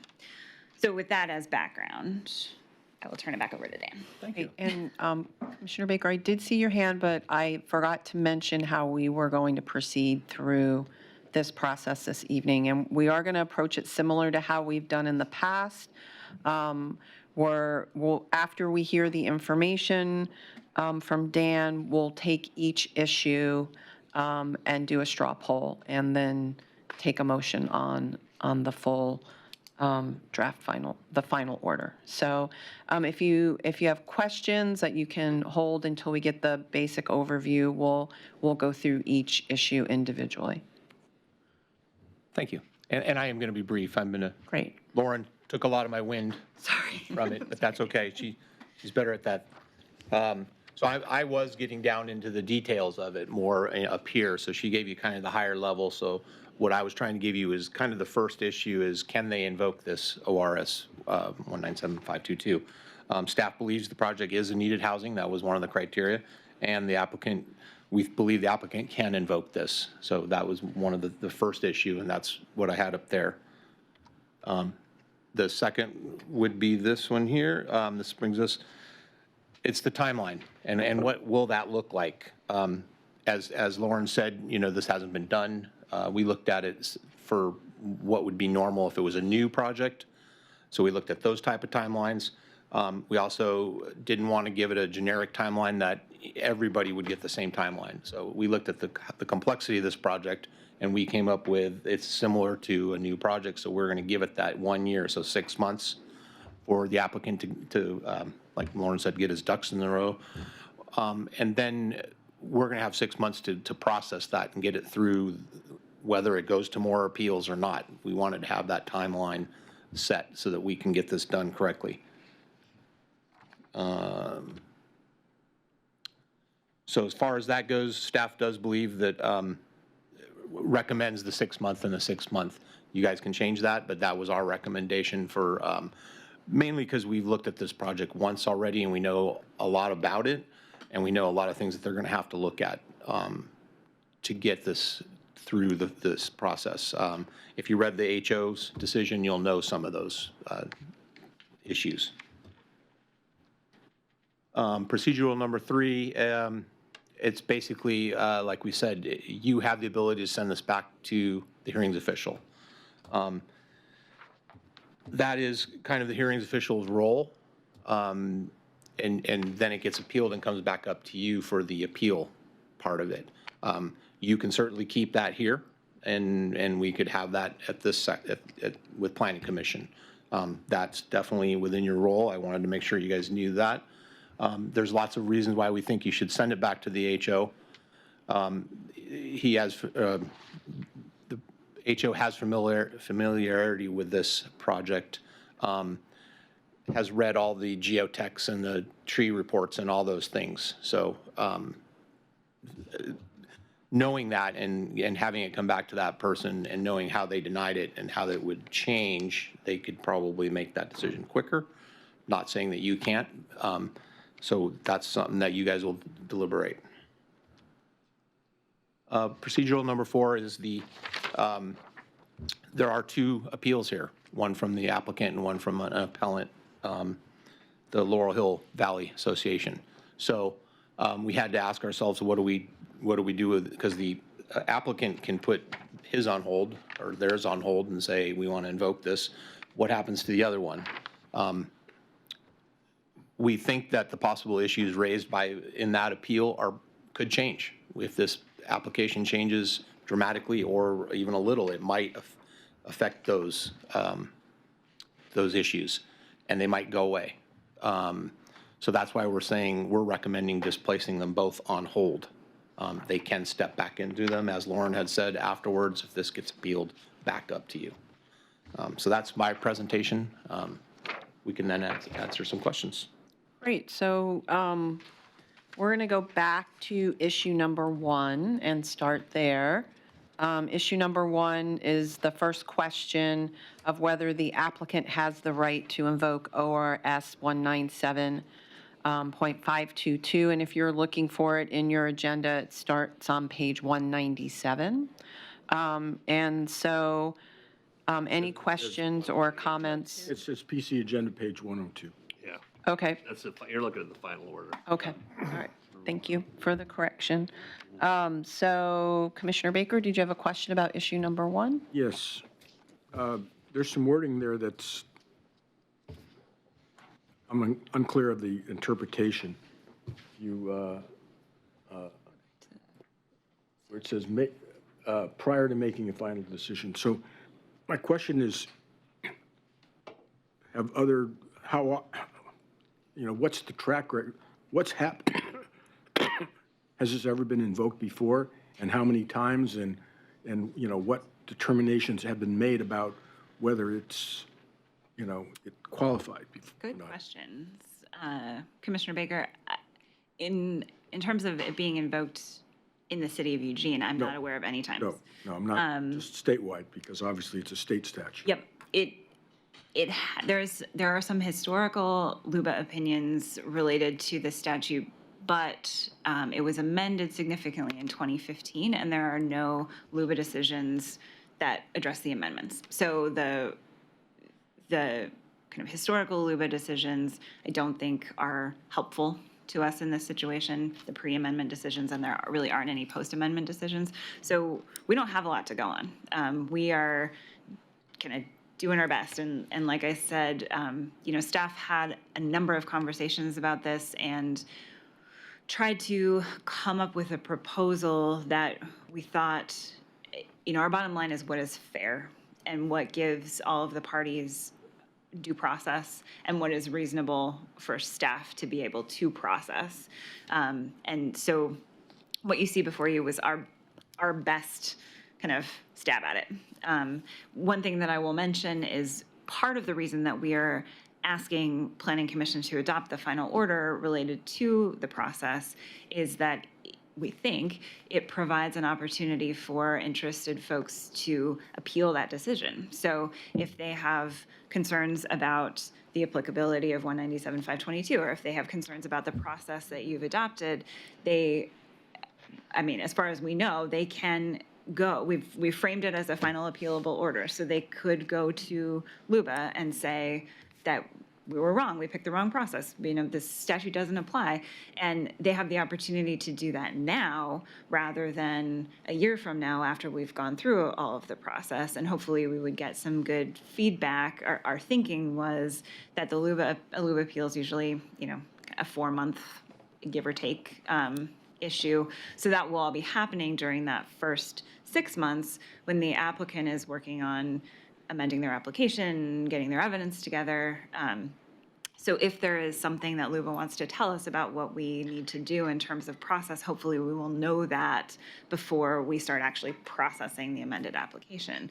And the other piece of things is, you know, if, say, an interested party does appeal up to LUBA and LUBA says, yeah, no, we don't actually think that the applicant can invoke 197-522 here, then staff's thinking at least was by putting the two appeals on hold, then the appellants can kind of just step back into that posture as appellants of the current hearings official decision, because that's where the application would be if LUBA said, yeah, applicant, you actually don't get to amend your application. So we're trying to think of all the ways that this could play out, and create a structure that is as fair and reasonable and provides as much due process as possible. That was maybe more of an answer than you wanted. Commissioner Taylor, did you? I just wanted to follow up with a quick. Okay. Yeah, I really appreciate that. It's well thought out. In the case that it were appealed from LUBA to the Court of Appeals, what's the time? In other words, does our time frame allow for that, or should we consider adjusting the time frame so that it would better? You know, this is a statute. It's most likely to be appealed, not past LUBA. So what is the normal time frame for this? So I would not expect that we would get a decision from LUBA and the Court of Appeals within 6 months. However, I think that this is a Planning Commission order. You know, you are the ones that are setting the timeline. You could change the timeline. So if it came down to a situation where it gets appealed to LUBA, we know it's on appeal to the Court of Appeals, we might come back to you and say, maybe we stretch out that first 6 months a little bit longer. Or in the alternative, if, you know, the processing the application for whatever reason takes a lot more time than staff anticipates, we may come back to you and say, you know, we had your initial order had required a final local decision, including all appeals, by December 30th, but we don't think we're going to make it. Can you amend that order? So I think we have some flexibility. 6 months seemed like a reasonable amount of time to allow for some appeals, maybe not appeals all the way up and down, and also seemed like a reasonable amount of time for the applicant to do what they need to do to collect evidence to show that their amended proposal will comply with the code criteria, for staff to be able to work with them, if that's appropriate, for, to get to a point where they then present the city with their proposed amendments and/or conditions of approval, and then we move those through the process. So, Commissioner Taylor? I have two questions. So one was addressed in the Laurel Hill Valley Citizens Attorney's Letter. Is the definition in the statute, or the criteria in the statute that actually says final decision, and I'm assuming, and I just want a clarification, that we're talking about final local decision, meaning hearings official, it allows for an appeal by the planning commission makes a decision, then you've got a final local decision. So I just want to verify that. Yes, Commissioner Taylor, thank you for bringing that up. That is my understanding. There's no definition of final decision within this particular statute, but it lives in Chapter 197, which relates to many of the land use statutes, or is where many of the land use statutes live. And the general understanding of final local decision includes all local appeals. So the Laurel Hill Valley Citizens Letter argued that there's already a final decision because the hearings official's decision was final. I disagree with that interpretation. I believe that the final local decision would be the planning commission decision on appeal, and the statute requires the city to give the applicant an opportunity to amend their application prior to the final local decision, which would be yours on appeal. So we are in that time period where the applicant can ask to amend. Perfect. And the second part to my question, just a clarification. Actually, sorry, because I jumped to procedural issue 2, so no, I'll wait for 2. If I may just tack on quickly, much like the issue in Lombard, I have been in contact with the applicant's attorney here as well, and the applicant is not asking for the opportunity to respond to the Laurel Hill Valley Citizens Letter. So again, if Planning Commission does not need to wait to give the applicant an opportunity to respond before you take action, if you're inclined to take action tonight. Perfect, thank you. Commissioner Ramey? So just following up on Commissioner Taylor's question about the final decision, if there had been no appeal, then the final decision would have been end of the day, and then you could not do this. That is correct. Thank you, that's all. Commissioner Borowski? This is, again, just for my, so ORS 197522 is appealable to LUBA, or is that clear or unclear? It's a little bit unclear. It is a land use statute that affects this application that the applicant is invoking. I mean, it would be for LUBA to say yes or no, but we tried to frame the decision in such a way that it would be appealable, so that folks, if they disagree with whether or not the applicant can invoke, whether we chose the right process, et cetera, have an avenue to take that up to LUBA. I mean, and for me, I mean, the second, third, the other ones seem like it's framed that way. It just, to me, a state statute, if it's not, if there's somewhere else in 197 that says 197 things go through the LUBA, it seems to me that might just get bypassed and go directly to the Court of Appeals. I don't know. That's what I was. I think LUBA would have the authority to, and they have considered application of this statute in the past prior to it being amended. Okay. So That's what I wanted to know. So if Laurel Hill Valley chooses, there is an opportunity for them to, if we were to affirm, or if we were to go forward with the recommendation in number 1, the Laurel Hill Valley would have an opportunity to appeal that part of the decision. I think so. Okay, that's just what I wanted to know. Commissioner Baker, did you have another question or comment about procedural issue number 1? Whether or not this, the applicant has the right to invoke statute ORS 197.522? Yes, I had a question for staff. Again, prior to the change in this ordinance, were there examples of when it was approved or when it was disapproved? Prior to the amendment of the statute, you mean? Yep.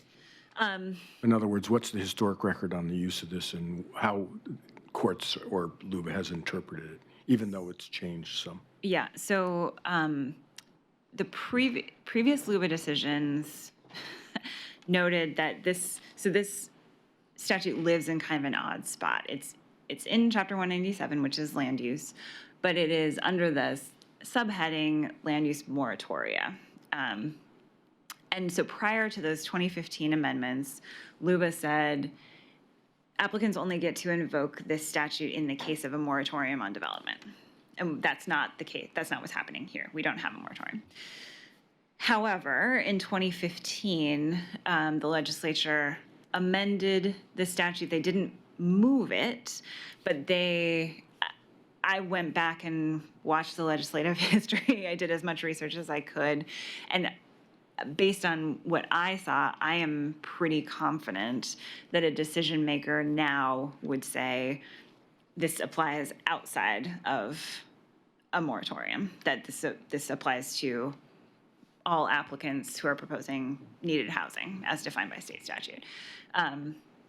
So, it's possible arguments could be made otherwise, but based on my research, my understanding of the legislative history, my understanding of LUBA's past decisions and what they relied on and the changes that were made in 2015, I believe that this statute is applicable in this situation and that the applicant could invoke it.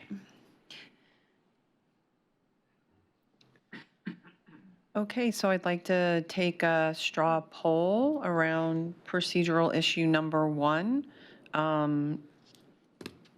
All those in support of and think that the applicant has the right to invoke the state statute ORS 197.522.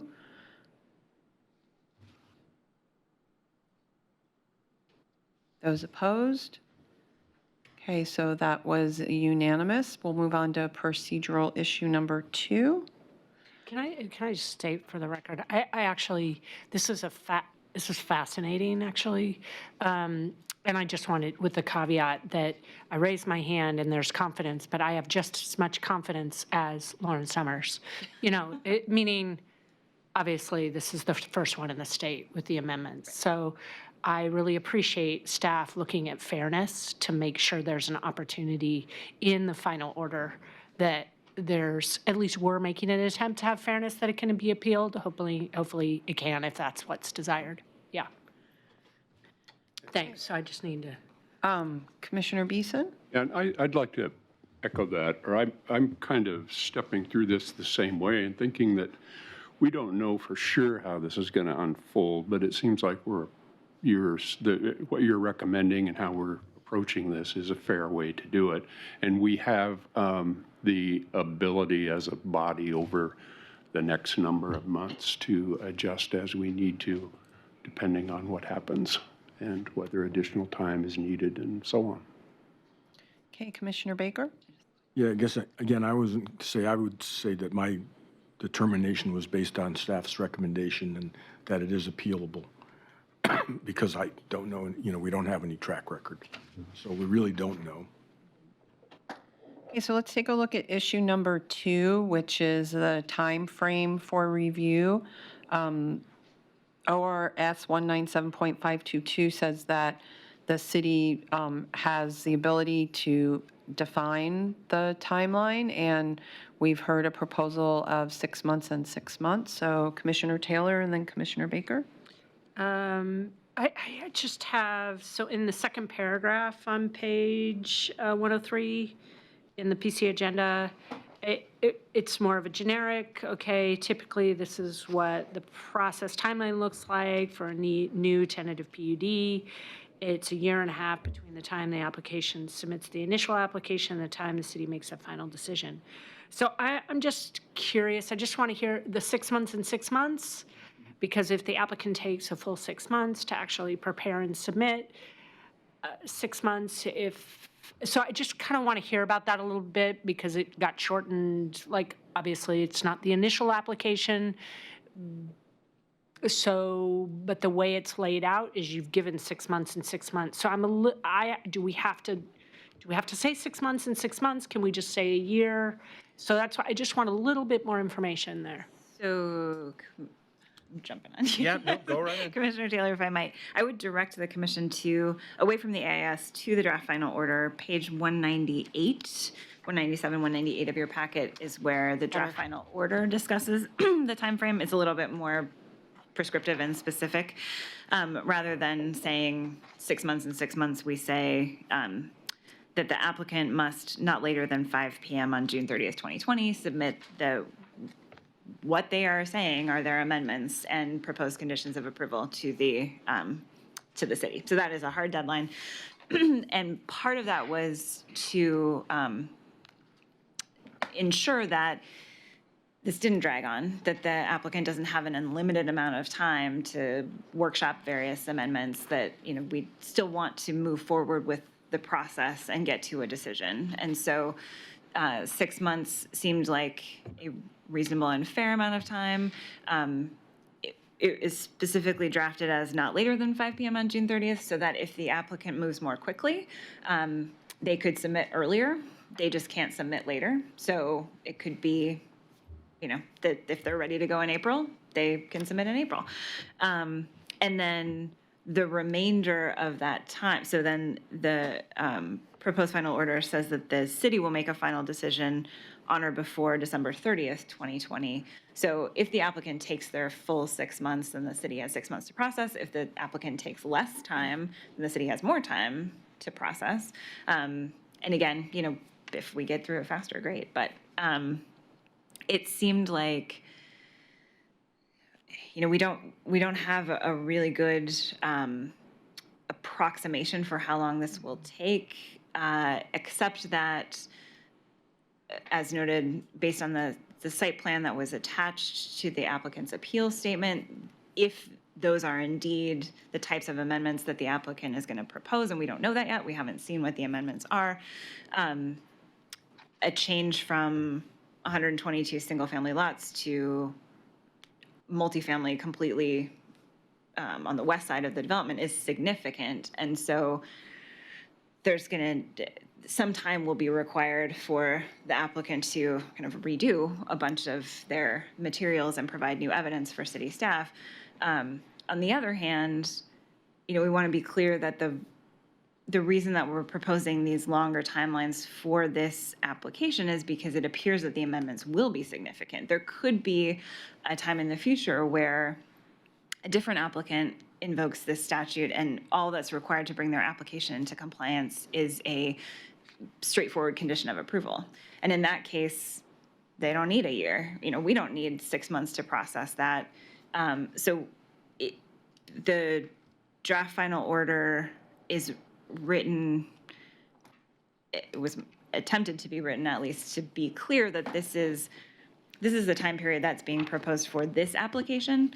Other invocations of 197-522 may have different time periods, much like the way the city currently processes remands. We don't have a code process for how all remands must look, and we have kind of boundaries set by state statute about how long we can take to process the remand. But as you have seen, different remands look really different, and that makes sense in a lot of ways because the process depends a lot on the remand. Likewise, at least in my opinion, the process for amending an application will depend in large part on the application and the approval criteria that are a stumbling block for that particular applicant. So again, maybe more information than you wanted. Sorry, can I thank you. The question actually really is around it's really to get the final decision. Mm-hmm. So if you got a year and a half for a typical, you just shortened the process to get a final decision. So that's really my curiosity. Is the applicant going through a type 3 application process? So they submit it, they have 30 days completeness. Do you have a full 120 days plus a minimum, plus the appeal period, plus the planning commission? So I'm concerned that 6 months, because you got a hard date, does that come back to us? Can they extend this? Do we give them an opportunity for an extension? I just think coming back to us I just want to hear what your thoughts are. Is it easier to come back to us if 6 months, because 6 months feels pretty tight, a little. I'd like to answer that. Yes. We looked at the ORS, what would be a new application, and you're right, it's like a year and a half, because you'd have that first 180 days. We took out that because this there's no completeness review. This is going to be Okay. they're just going to redo this plan, basically. Now, depending on what they propose, it might look like a brand-new application. Once again, we have to see what they're going to propose and where they're going to go. That's why we gave them, if it was complete today, it would be, with their appeal time and all that, it would be a year. Not their appeal time, but they could postpone it for a year with the ORS statute. So we gave them the year. We said 6 months and then 6 months for our, to get it through.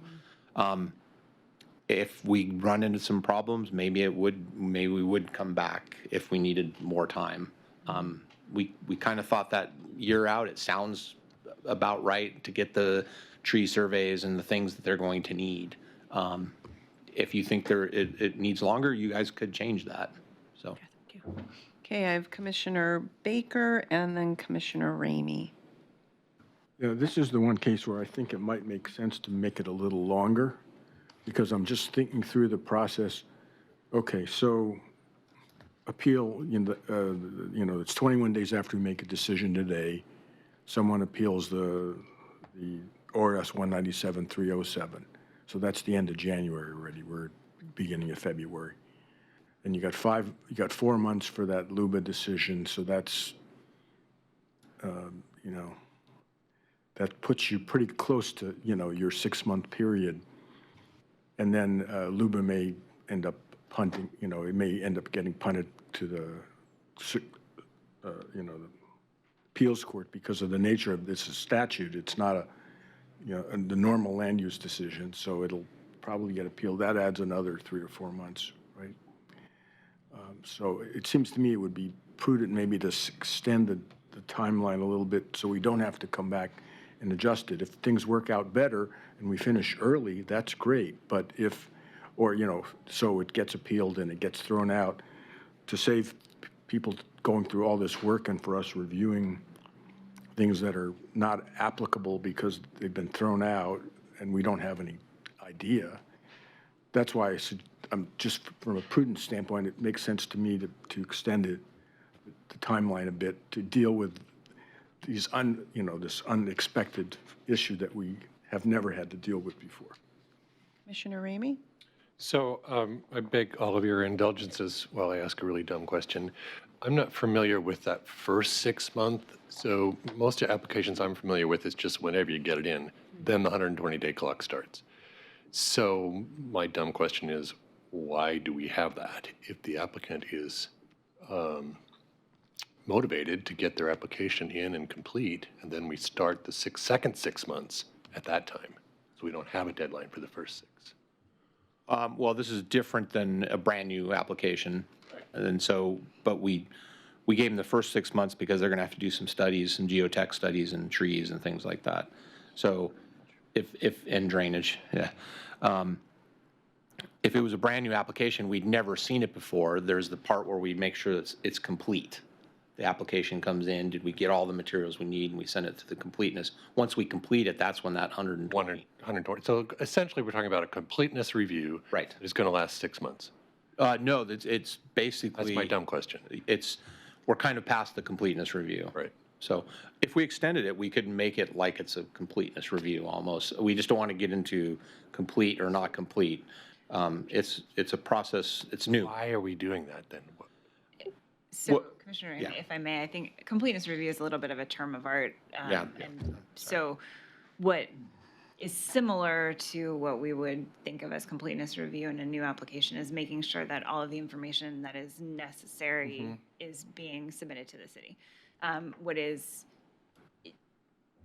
maybe different in this case is that, and staff can chime in if my understanding is incorrect, but so an applicant, a brand new application, an applicant can submit their application, staff looks at it and says, yep, everything that the code requires is here, or you're missing a couple of pieces. That I'm familiar with. And that's the completeness review phase. And so then the applicant has 180 days to either get the city the things that we say are missing, or to say, city, process it anyway. I'm not going to give you that stuff. You start moving on it. Once the application is deemed complete, either because we have everything we need or because the applicant says, then staff starts looking at the substance of the application and whether the evidence that's being provided is enough to show compliance with the applicable code criteria, et cetera. So that is all part of the 120 days. That's 120 day clock. Yeah, for a regular application. I'm done.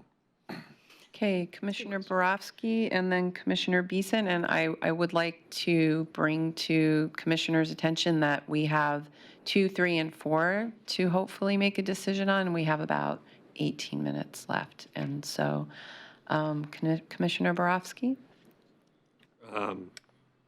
So for me, making the time frame longer, I would vote against that. This parcel of land has been trying to be developed for 11 years now, with numerous different applications, and in the development community, time is money, and every time that we add more time, we're adding more cost to any project that would get built there. So I guess the question that I had was, I kind of agree with Commissioner Ramey that although we don't have, it's a term of art, but to me, when the developer says, I deem this complete, basically, at the first 6 months, if he can get it done in 3 months and brings it to the city, then I say, then we have a 120-day rule, which is, actually, it's not 120 days, it's 180 days. We're giving it more. So to me, that would be the way that I would like it to be put forth. Up to 6 months, but whenever the developer says, here's your application, here's your amended plan, take it, you've got 6 months to come back to me with it. That's what I would feel comfortable with. Commissioner Beeson? I'll be brief.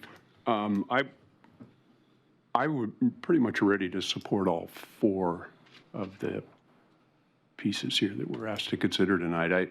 The one I was, I guess, most hung up on as I kept reading through the material was this particular one and whether or not it should be a year and a half or a year. And then I guess I felt comforted as I heard the discussion. What I think I want to clarify, what I was hearing is, to the extent we're going through this and something happens that would extend the time period, there can be an adjustment made. And I'm kind of assuming if that adjustment in the time was being made, it would not be a big event. You'd come to us and we'd extend it or adjust. So, good question, Commissioner Beeson.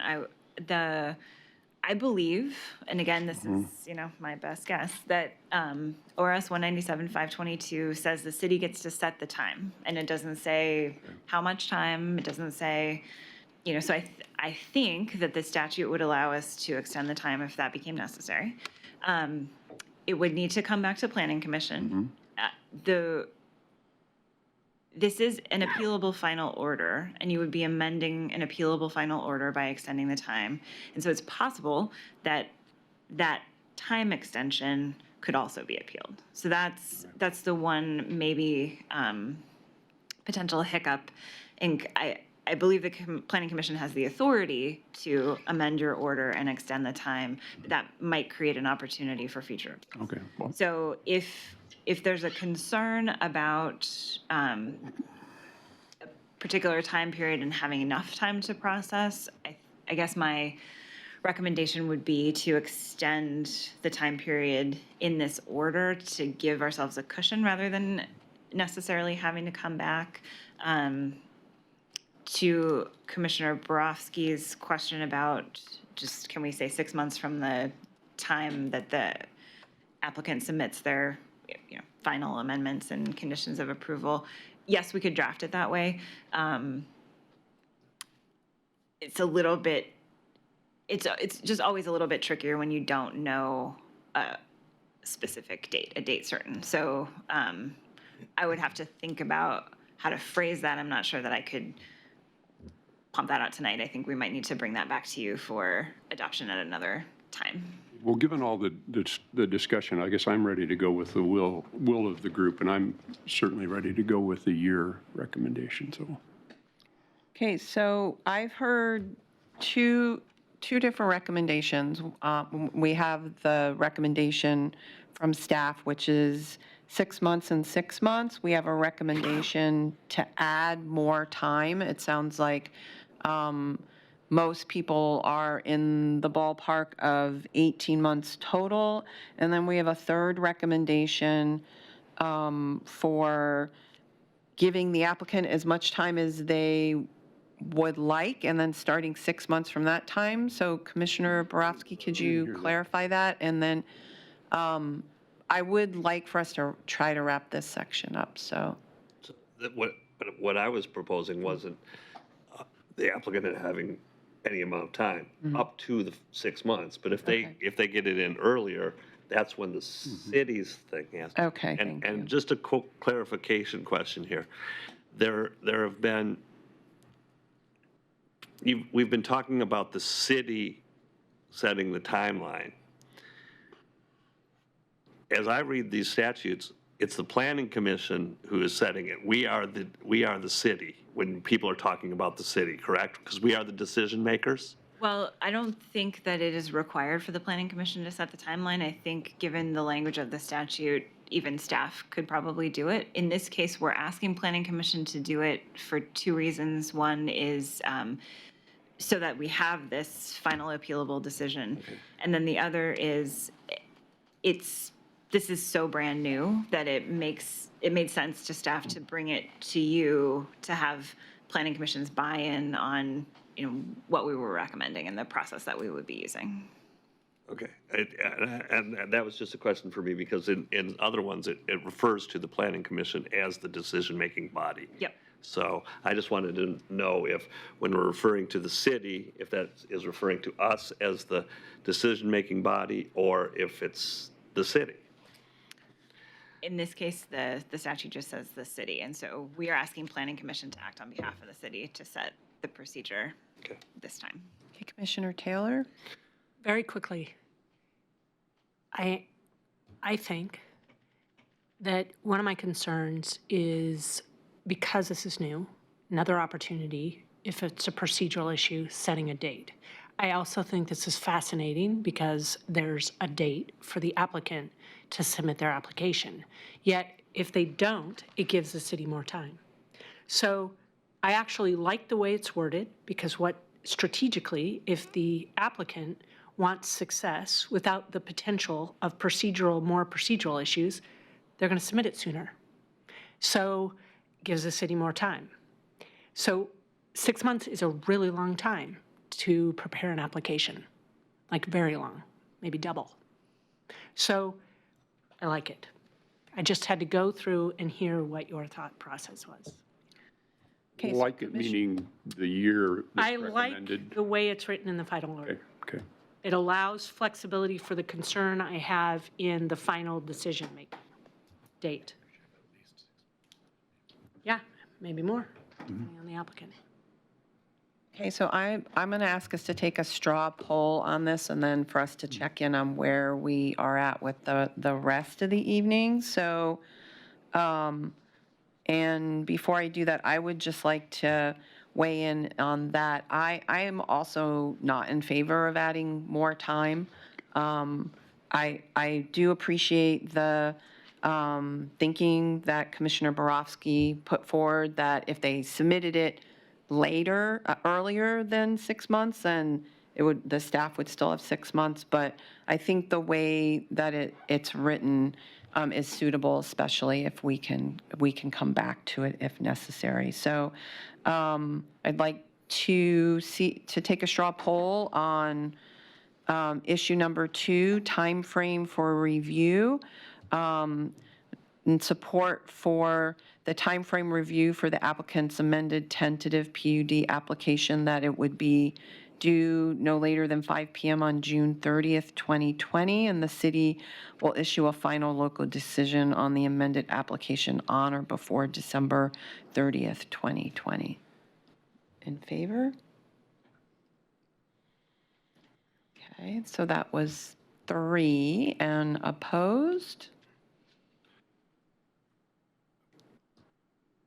Well, I can call abstaining if you would like me to do that. So can I have a straw poll just on opposed? Okay, I have, I mean, for me, I have first, second, and third choice. Right, I mean, there's 3 things on the table. I would rather. I can explain why I'm opposed. Sure. Because I'm trying to move the process forward. Yeah. Take note down there. If I preferred holding the city's feet to the fire and saying it's 6 months from when you apply, and write 180 days instead of whatever this date was from whenever you submit your thing.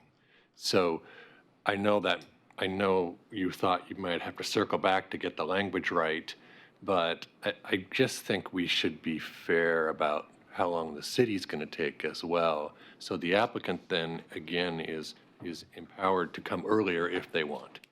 okay, Commissioner Taylor? I have to just, the city, this process isn't the city deciding either. So 6 months is going to be tight for them, meaning they have obligatory timeline. They have to leave enough time for an appeal. So they have to be able to leave enough time in this timeline for not only a decision by the hearings official, but a decision by the Planning Commission. So let's say you wanted to open the record, and you want to open a record on both cases. 6 months, seriously, it's going to be tight for them. So giving them the flexibility to have the applicant be more assertive and submit sooner means that the applicant potentially can avoid procedural issues of it coming back to us. Holding the city to the fire doesn't mean you're holding the city. You're holding the whole process. I'm not as experienced as you are, certainly, with this process. Yeah, But in my it makes me limited nervous. experience, the part that is important is actually keeping the city to that track, because everybody's working against that 120-day rule. And so it feels like you're all working together. Whereas if the city just takes as long as they want and that time clicks off, that I'm not comfortable with. The difference in a normal process. I'm willing to defer to your. Yeah, I'll explain it. I can have, the difference in a normal process is that in a normal process, the applicant can actually waive the timeline and ask for an extension. My understanding, this does not allow that. There's no flexibility. It would have to come back to us, and now you've got a potential procedural issue. So, yeah, you're just in a catch-22 potentially. I see, I get it. So shall we return to the straw poll? So those in favor of the timeline for procedural issue number 2 as written? Okay, so that was unanimous. All right, so my question to staff is, do we need to finish this tonight, or can, keep going? Keep going. Okay, we're going to issue number 6 minutes. We have 6 minutes. No way we're going to finish this tonight. Okay. Well, one question would be to whether or not you want to extend the meeting. So if you could get through it efficiently by an extension of the meeting. Otherwise, we will need to come back next week for a second meeting, which we have one already scheduled because this was supposed to be a hearing, and then we had 2 deliberation meetings scheduled for next week. So we do have an available date. So those are kind of get it done in 6 minutes, extend the meeting, or come back. So would the commission be supportive of extending our meeting? And if we took, let's say, 12 minutes for each procedural issue, Is the commission in favor of extending the meeting? All those in favor? So that's 3 in favor, those opposed? Okay. 3 opposed, or those abstaining? Okay, so the motion fails if a tie does not pass a motion. So we are not extending the meeting, so we will finish at 7:30, and we will dive into decision-making authority and get as much done as we can do with that. So the third issue, the applicant has chosen to appeal the hearings official's decision. And this is looking at whether or not we want to direct the decision to the hearings official. Commissioner Borowski. So with the time winding down, one of the questions that I would have so that I can prepare for this and the last one, the city attorney referenced her looking at the legislative intent of the statute. Can you get us where you've researched that so I can go and look at the legislative intent? Because that, to me, the legislative intent of the statute is very important to me, because in my reading of it, I think it's like, hey, we want to get stuff built, and if it's deemed not right, let's give the guys another bite at the apple, so that development can happen. And I'm just taking that just from just reading the statute, because that's all I have. I would like to be able to go back and look at and get a little bit more out of the legislative intent, so I can have an informed decision going forward on the next ones. So, And you could email that to me. yeah, if I may, this is where it gets a little bit tricky, because we're outside of our normal channels, and that if this were an appeal, if we were dealing with a straight up appeal, you couldn't look at any new evidence, right? We're talking about procedural issues. I will say that I feel like I can tell you that my review of the legislative history indicates that your reading of the face of the statute is correct. I don't think that there's anything in the legislative history that explains how the process is supposed to work, whether it should go back to the hearings official, how long the city can take to make a decision, where, any of the questions that we find ourselves grappling with now. It's on the legislature's website. Commissioner Taylor and then Commissioner Baker. So my kind of questions had to relate to the last procedural issue. I am not here next week, so that's one reason, sorry, where I said, let's move it tonight, because this is it for me. So I just want to, I know it's moot, but I don't have any issues and support both issue number 3 and 4. Commissioner Baker. I was going to say, I'm supportive of the current wording in the decision-making authority number 3. Okay. Commissioner Beeson. I'm supportive of number 3, too, the way it's written. Okay. Commissioner Ramey. Yeah. I'm supportive of number 3 as well. Okay, so I am also supportive of number 3. So Commissioner Borowski, if we wanted to take a straw poll, which we kind of just did around procedural issue number 3, would you be able to make a decision on this? I had questions regarding this number 3. That was the one that I had the most questions on. So obviously, if it's the commission's thing to vote on it, that can happen. But I had several questions about number 3, and if we're going to have another meeting, I would hope that we could postpone it as well. We will have Commissioner Taylor says she's fine with it, but we don't know. Commissioner Edwards may be here on that one, and she may have questions on it. So I would, if we're just trying to push it through, and we're going to have another meeting anyways, I would hope to have more time to discuss it. And what is the date for that next meeting? So it is Monday, January 6th at 5:30 PM back here. And were we planning to have that meeting if we were? No, we left it on the schedule and not knowing how long tonight would go either item. But it has no other topics are scheduled for that night. I think I had taken it off my schedules. So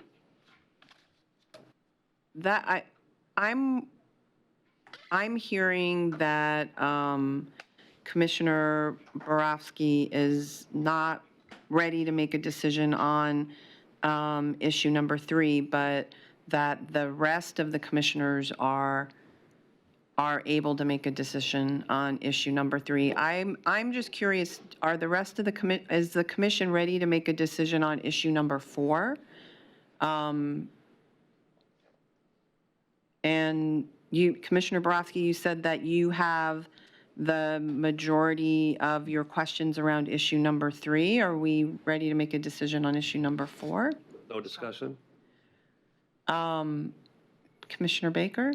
Well, I would have some questions on staff regarding that. Just, again, how common is it to put things on hold? It's not something that's defined, I don't think, in our land use law. So I would want a little clarification on that before I voted on that. So, Commissioner Borowski, I was just wondering if, I mean, I'm in favor of it in concept, but I Right. just would want a little clarification. if there were some guiding questions that we could provide for around procedural issue number 4. Or 3, frankly. I mean, if commissioners know you have questions now, if maybe in the last minute or two, if you could. Past time already. Oh. Okay, all right. I have one other question, then I'll just throw out, just hypothetical. So you go through this process, say we adopted these 4, it goes to the hearings official. The hearings official then again denies it. Could the applicant re-invoke IRS, ORS? I mean, the final decision hasn't been made. It hasn't gone to the planning commission. I would argue vehemently against that. Okay, It's not entirely clear, but I think that the legislature can't have meant that it's a revolving door of opportunities to amend forever and ever.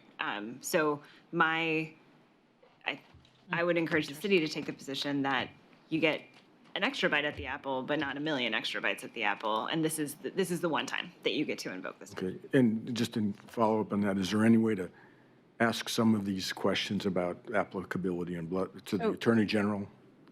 No. Nope, okay. Okay, so it sounds like we will not be making a final decision on this tonight. And we will be meeting on Monday, January 6th. Commissioner Taylor will be absent for that meeting. I believe Commissioner Edwards is able to be here, and I'm just wondering, do we have a quorum for that meeting? Can we just check in? We did at that time, but we can double check because it was held there for potential land use deliberations, but we could do a straw poll for availability for Monday. And just for the newer members on the commission, we've had this type of situation before where a member wasn't available for the first meeting and was for the second.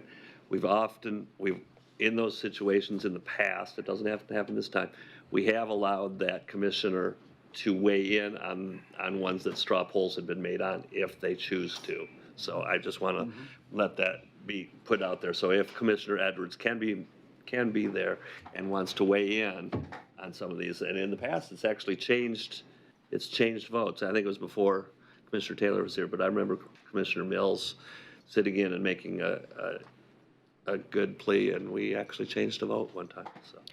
So I heard Alyssa ask if we are still able to be here on that date, so I'm not sure I'm able to, so. And it's the 5:30 time frame, not the daytime.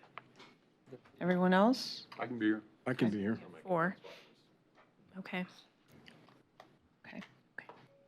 All right, so we are adjourned.